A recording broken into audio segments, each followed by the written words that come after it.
So ఇప్పుడు సెలబ్రిటీల ఇళ్లలో పెళ్ళిళ్ళు అవుతున్నాయి అనుకుంటే ఎందుకని దాని గురించి అంత మాట్లాడుకునే పరిస్థితి వస్తుందంటారు? Because their celebrity. అంతకన్నా సింపుల్ ఆన్సర్ ఏముంది? మా పక్కింటి గురించి చెప్తే ఎవరికి ఉండదు కదా. ఎవరో ఒక స్టారు, ఒక పొలిటికల్ పర్సను, ఏదో ఒక విధంగా చాలామందికి తెలిసిన మనిషి గురించి మాట్లాడితేనే ఎంటర్టైన్మెంట్ వస్తుంది. వేరే వాళ్ళతో రాదని కాదు, అది లిమిటెడ్ సర్కిల్లో ఉంటుంది. అది వైడర్ సర్కిల్ కావాలంటే you always have to target A celebrity.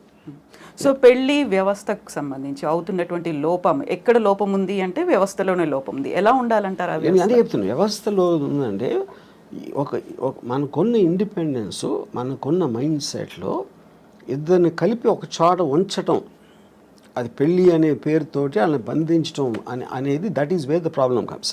ఇప్పుడు ఒక ప్రాబ్లం ఏమొస్తుంది, ఇప్పుడు హస్బెండ్ ఉన్నాడు అనుకోండి, హీ నోస్ హిజ్ రిలేటివ్స్, ఆ పేరెంట్స్ అవ్వచ్చు, తన సిస్టరు, వీళ్ళు ఇంట్లో చేసే పని వాళ్ళు ఉంటారు, అందరూ కూడా ఇప్పటి నుంచో తెలుసు. కొత్తగా వచ్చిన అమ్మాయికి వాళ్ళు తెలియదు.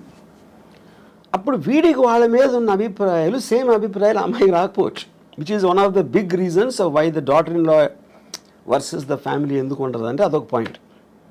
And it is naturally understandable. అది నేను గబుక్కుని మిమ్మల్ని కలిస్తే మీ మీద నాకున్న అభిప్రాయానికి, మీ గురించి ఎప్పటి నుంచో తెలిసిన వాళ్ళకి అభిప్రాయానికి ఎలా సింక్ కుదురుతుంది? అప్పుడు ఎక్స్పెక్ట్ చేయటం తప్పది. సో ఇది ఒక ఎగ్జాంపుల్ చెప్తాను. రెండో ఎగ్జాంపుల్, ఇప్పుడు నాకు తెలిసిన ఒక అమ్మాయి, she wanted to get divorce. ఏంటి ప్రాబ్లం అంటే, I find him very boring, which is the good enough reason. Bore కొట్టే మనిషి, మీరు మామూలుగా నేను బోర్ కొడితే మీరు వెళ్ళిపోతారు, కాసేపు హలో మాట్లాడి వెళ్ళిపోతారు, నేను వెళ్ళిపోతాను. మరి కలిసే ఉండాలి అంటే బోర్ కొట్టించి కొడితే ఎలా సాధ్యం? అది she might find something else more interesting, someone else more interesting. అప్పుడు మీ లైఫ్ మీకోసమే బతకాలి అని ఒక అండర్స్టాండింగ్ మీకు వచ్చినప్పుడు, ఇంకొకళ్ళ కోసం నా లైఫ్, నా టైము నేను సాక్రిఫైస్ చేయను. ఆ ఇండిపెండెన్స్లోంచి వస్తుంది ఆ బ్రేక్అవే అనేది. సో మ్యారేజ్ అనేది ఒరిజినల్గా క్రియేట్ చేసినప్పుడు, ఓకే, భర్త భార్య ఇద్దరు వాళ్ళ పిల్లలుగా అంటారు, పిల్లల్ని పెంచుతారు, చదివిస్తారు, వాళ్ళు ఏదో చేస్తారు. ఫ్యామిలీ ఆస్పెక్ట్ అనేది సొసైటీ కోసం చేసింది, ఇండివిజువల్ కోసం చేసింది కాదు. ఎప్పుడైతే ఇండివిజువల్ ఫ్రీడమ్ అనేది పెరగటం పెడితే ఇలాంటి ఇన్స్టిట్యూషన్స్ అన్ని కనబలేకపోతాయి. సో ఈ పెళ్ళిళ్ళు అనేటువంటి వ్యవస్థ లేకుండా ఈ మధ్య కాలంలో వచ్చినటువంటి లివ్ ఇన్ రిలేషన్, దాంట్లో కూడా గొడవలు అవుతున్నాయి, దాంట్లో హ్యాపీగా విడిపోతున్నారు. కరెక్ట్. ఇప్పుడు పెళ్ళి అనేది వేరే వాళ్ళకి చెప్పడానికి, లివ్ ఇన్ రిలేషన్షిప్ అనేది వాళ్ళిద్దరికి ఉన్న పర్సనల్ ఆస్పెక్ట్. అది దట్స్ ఓన్లీ డిఫరెన్స్. యూనో, ఇక దాంట్లో లీగల్గా ఎన్ని ఇయర్స్ ఉంటే అది వ్యాలిడ్ ఉంటుంది, ఇది అది అని. కొట్టుకుంటాం అనేది ఎలా జరుగుతుంది? మీరు అసలు ఇద్దరు ఒక చోట ఉంటే కొట్టుకోకుండా ఉండలేరు. అంటే ప్రెషర్ ఆఫ్ అది ఏమంటుంది, expectation more than anything else. Yeah. So ఇలాంటి ఇష్యూస్ రాకుండా ఉండాలంటే understanding is the better way అంటారు. అడ్జస్ట్మెంట్ అండర్స్టాండింగ్ అనేది ఈజీ చెప్పటం. I do not believe it's అండర్స్టాండింగ్గా ఉండాలండి. ఇప్పుడు ఫర్ ఎగ్జాంపుల్, ఎవరో కౌన్సిలరు, ఒక సైకాలజిస్టు భార్యాభర్తలు అన్యోన్యంగా ఉండాలి అని అన్నట్టు ఏదో అన్నారు, నేను యూట్యూబ్లో చూసాను. అండ్ ఫస్ట్ ఆఫ్ ఆల్, భార్య అనేది ఇట్స్ లేబుల్. అది రియాలిటీలో ఏంటి, భార్య అనేది స్పెసిఫిక్ పర్సన్. నా భార్య, తన భార్య, ముగ్గురిని భార్యలు అంటే అందరూ ఒకటేనా? కాదు కదా. The people are different. వాళ్ళ బిహేవియరు, యాటిట్యూడు, వాళ్ళకున్న ఇండివిజువల్ ఇష్యూస్, ఇలాంటివన్నీ కేస్ టు కేస్ చూడాలి. కానీ అందరినీ కలిపి లేబుల్ వేసి భార్యాభర్తలు అన్యోన్యంగా ఉండాలంటే జనరలైజ్ చేయడం అనేది మీనింగ్ లేదు. మీ భార్యని బాగా చూసుకో అంటే మీరు చెప్పారనుకోండి, ఇప్పుడు నా భార్య మీ భార్య కాదు, అప్పుడు మీరు ఎలా ఇస్తారు ఆ సలహా? అది ఏమి తెలియకుండా ఇష్యూ అది. You know, so I feel the whole concept of when the entire society in advancement is going towards individual freedom. నా ఇష్టం వచ్చినట్టు నేను బతుకుతాను, నాకు హ్యాపీనెస్ వచ్చింది నేను చేస్తాను అనుకున్న ఎవ్వరూ కూడా they can't be in the relationship unless one person completely compromises. One person completely succumb అయిపోతే ఏదో అట్లీస్ట్ ఓకే. అది సో మనకున్నటువంటి ఒక పర్సన్ కంప్లీట్గా సకంబ్ అవ్వటానికి ఎందుకు సకంబ్ అవ్వాలి నేను వేరే వాళ్ళకి అన్నది కదా. మీ ఫ్రీడమ్ మీకు ఉంది, మీ ఇండిపెండెన్స్ మీకు ఉంది.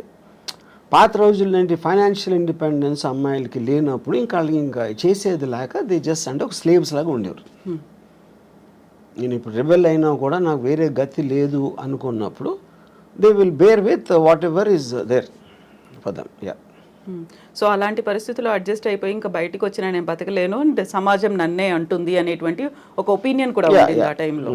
బట్ ఇప్పుడు మనం ఉన్నటువంటి సమాజం కావచ్చు, మన వ్యవస్థలో ఒంటరిగా ఉంటే భవిష్యత్తు ఏంటి, ఆ తర్వాత నెక్స్ట్ ఎవరు చూస్తారు? ఒక ఫ్యామిలీ అయితే పిల్లలు చూస్తారు, లేకుంటే రిలేటివ్స్ చూస్తారు, భార్య చూస్తుంది, భర్త చూస్తాడు, ఇలాంటి బోల్డని కాన్సెప్ట్స్ పెట్టుకొని అడ్జస్ట్ అవుతున్న వాళ్ళు ఉన్నారు. మన ఫ్యామిలీల కన్నా పనులు బాగా చూస్తారు, నర్సులు బాగా, ఎందుకంటే జీతం తీసుకుని వాళ్ళు పని ఏమేం కావాలని చేస్తారు. పిల్లలు బాగా చూసుకుంటారా అనేది మనకి ఎప్పుడు Badipantulu cinema black and white డేస్లో వచ్చింది, అక్కడి నుంచి కూడా లేదు, అది ఎవరు నమ్మరు. ఫస్ట్ భార్య బాగా చూసుకోవడం అనేది ఆబ్లిగేషన్ క్రియేట్ అవుతుంది. నేనే అన్నీ చూసుకుంటున్నాను, మీకు ఇన్నాళ్ళకైనా నా వాల్యూ తెలిసిందా అని నష్టపెట్టి చంపేస్తారు. అప్పుడు ఆ గిల్ట్ ఫీలింగ్ చచ్చిపోతాడు. అసలు అతనికి వచ్చిన వేరే జాబ్ అయితే ఇలాంటి ఆస్పెక్ట్లో. I'm just taking it a little jocular, but నా పాయింట్ ఏంటంటే నేను ముసలోడిని అయినప్పుడు నాకు చూసుకోవటానికి ఎవరో ఒకళ్ళు ఉంటారా అనే రీజన్ తోటి భూమి మీద ఎవడో పెళ్లి చేసుకోడు. ఆ రీజన్ తోటి ఏదో ఎప్పుడు 20, 30, 40 సంవత్సరాల తర్వాత వచ్చే ప్రాబ్లమ్ని దృష్టిలో పెట్టుకొని. ఇప్పుడు ఫ్యామిలీ అంటే ఫ్యామిలీలోనే చాలాసార్లు గొడవలు అవుతాయి, బ్రదర్స్ మధ్యన ఉంటాయి. మనం చెప్పుకొని అనిల్ అంబానీ ధీరుభాయ్ అంబానీ కొట్టుకుని చచ్చిపోయాడు. అప్పుడు ఇంక ఫ్యామిలీ ఏంటి మీనింగ్? ఫ్యామిలీలోనే అసలు మీకు మ్యాక్సిమం ప్రాబ్లమ్స్ ఉండేది ఫ్యామిలీ వల్ల, బయట ఉండడం వల్ల ఉండదు. ఫ్యామిలీ వల్ల ఎందుకు ఉంటుందంటే మీకు బాగా తెలుసు అక్కడి నుంచి బిట్రేలు వస్తే మీరు తట్టుకోలేరు, దాని నుంచి ఈ పక్కన మా మదర్ వీళ్ళందరూ సర్ది చెప్పడానికి మొత్తం అన్నీ జరుగుతాయి. అందరు ఫ్యామిలీస్ ఉంటాయి కదా, ఫ్యామిలీ డిస్ప్యూట్స్ ఫ్యామిలీ కోర్ట్స్లో ఉన్నంత రష్ ఎక్కడ ఉండదు. యా. సో ఫ్యామిలీ మీ ప్రాబ్లమ్స్ క్రియేట్ చేస్తుంది అనుకుంటాం కన్నా బుద్ధి తక్కువ పని ఉండదు. అప్పుడేంటి మీకు మిగిలింది, మీ ప్రాబ్లమ్స్ మీరు చూసుకోండి. అది. అయితే ఇక్కడ మనస్తత్వాల వల్ల అభిప్రాయ భేదాలు వస్తున్నాయా, లేకుంటే దేని వల్ల వస్తున్నాయి అడ్జస్ట్మెంట్ అనేది లేకపోవడం వల్ల? ఇక్కడ పాయింట్ ఏంటంటే మనిషికి ఉన్న ఒక ఈగోలో ఎప్పుడు తనే రైట్ అనుకుంటాడు.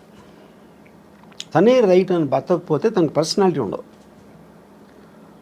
అప్పుడు భార్య చేసే దాంట్లో తప్పులు పడటం, అదే భార్యకి భర్త చేసే దాంట్లో తప్పులు, అదేంటి అలా చేశారు, అదేంటి ఇది అంటే కాన్స్టెంట్గా మీరు చేస్తున్న దానికి క్వశ్చన్ చేస్తున్నారు, ఒక ప్రెషర్ పెడుతున్నారు, లేకపోతే తిడుతున్నారు.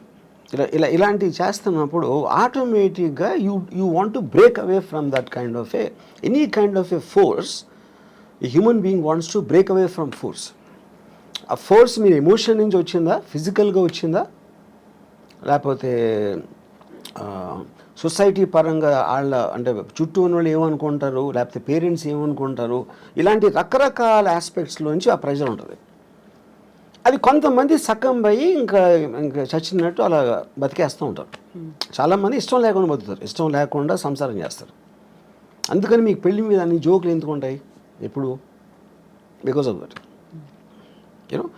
సో ఇప్పుడు మీడియా ఒకటి యాడ్ చేసింది ఈ రాజ్ తరుణ్ విషయంలో. కానీ మొన్న జరిగిన దువ్వాడ శ్రీనివాసు వైసీపీ ఎమ్మెల్సీ ఎవరు, ఇప్పుడేంటి సడన్గా రాంగ్డ్ పార్టీ అనుకుంటే భార్యకి ఏంటి, భార్య అనే టైటిల్ వచ్చింది కాబట్టి ఆవిడే రైట్ అనుకుంటారు. నా భర్త వేరే వాళ్ళతో ఉన్నారు అని చెప్పి అక్కడ పిల్లలు కూడా ఇన్వాల్వ్ అయ్యి మీడియాకి వస్తున్నారు.